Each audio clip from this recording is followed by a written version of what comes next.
In the name of Allah, the entirely merciful, the especially merciful.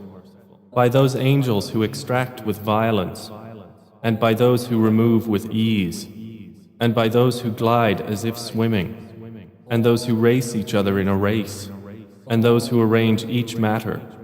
On the day the blast of the horn will convulse creation, there will follow it the subsequent one. Hearts that day will tremble, their eyes humbled.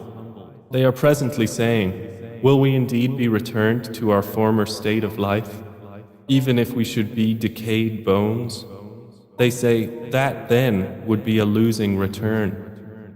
Indeed, it will be but one shout, and suddenly they will be alert upon the earth's surface.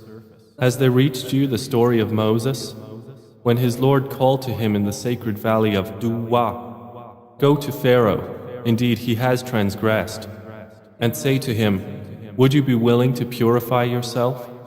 And let me guide you to your Lord so you would fear him. And he showed him the greatest sign.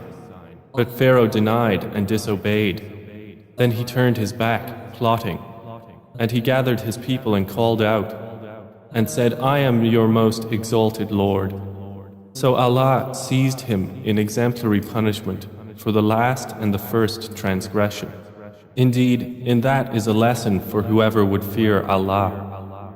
Are you a more difficult creation, or is the heaven? Allah constructed it.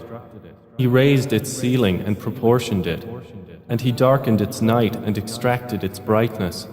And after that He spread the earth. He extracted from it its water and its pasture, and the mountains He set firmly, as enjoyment for you and your grazing livestock. But when there comes the greatest overwhelming calamity, the day when man will remember that for which he strove, and hellfire will be exposed for all those who see. So as for he who transgressed and preferred the life of the world, then indeed hellfire will be his refuge. But as for he who feared the position of his Lord and prevented the soul from unlawful inclination, then indeed paradise will be his refuge. They ask you, O Muhammad, about the hour, when is its arrival? In what position are you that you should mention it? To your Lord is its finality. You are only a warner for those who fear it. It will be, on the day they see it, as though they had not remained in the world except for an afternoon or a morning thereof.